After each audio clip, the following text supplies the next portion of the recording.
আমি একটু দেখতে বোধহয় ভালো, ফটোজেনিক, তামিলনাড়ুতে পড়ালেখা করেছিলাম। মেয়ে যাবেন আমাকে অনেক সাপোর্ট দিছে। একটা রিলেশনশিপ হলো, তাকে আমি বিয়েও করলাম। ক্যামেরার সামনে রেগুলার কাজ করবেন, আনকমফোর্টেবল জিনিসটা কমে যাবে আস্তে আস্তে। ছবি যে অ্যাডজাস্ট হলাম, আমি আপনার এডুকেশনাল ইভেন্ট গুলো করতাম ইউনিসেফের। তো ওখান থেকে আমার আজরা আপুর সাথে পরিচয়, তারপর সাবরিনা আরিন আপুর সাথে পরিচয়। সাবরিনা আরিন আপু একদিন আমাকে অফার করলো যে তুমি ক্যামেরার পিছে কাজ করবে। তাহলে আমি অনেক এক্সাইটেড ছিলাম তখন, এটা 2012 এর কথা। তো আমি বললাম আপু হ্যাঁ করব।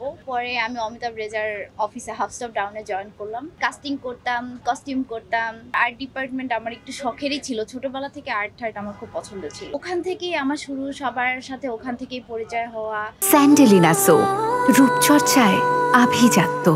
ক্যামেরার পেছনে হলো কাস্টিংটা দেখা, প্রি প্রোডাকশনের কাজ, টিউনটা ঠিক করা, তারপর হলো আর্ট ডিপার্টমেন্টে শুটিং এর সময় থাকা, আর্টিস্টের সবকিছু ঠিক আছে কিনা, বা যেই ডিপার্টমেন্টের হয়ে কাজ করি ওটা একটু টেক কেয়ার করা, যেগুলো আর কি ক্যামেরার পিছে সবাই করে। আমি একটু দেখতে বোধহয় ভালো বা ফটোজেনিক, ওই জায়গা থেকে আর কি সবাই আমাকে বলতো তুমি শুট করো, তোমাকে ভালো লাগবে দেখতে, ক্যামেরা ফেস ভালো।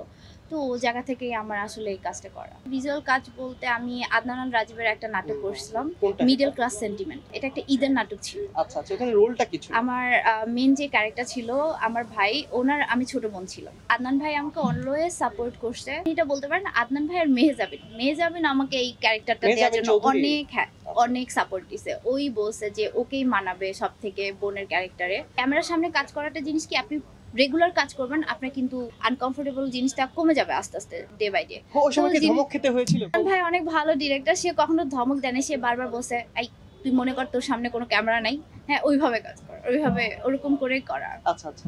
তো সে অনেক সাপোর্টিভ একটা পার্সন। আর স্টিল নাও এখনো যদি অ্যাক্টিং এর কোনো সাজেশন দরকার হয়, আমি আদনান ভাইকে জিজ্ঞেস করতে একটু মানে দ্বিধাবোধ করি না। আমি তাকে জিজ্ঞেস করি যে ভাইয়া আমি এই অ্যাক্টিংটা করতে চাচ্ছি, এটা কেমন হবে। সবসময় বলে যে তুমি এটা করো, এটা ভালো হবে। এদিকে হ্যাঁ আমাদের অনেক বছর দেখা হয় না, কিন্তু এমনি কোনো সাজেশন লাগলে অনলাইন সাজেশন আমাকে আদনান ভাই সবসময় দেয়।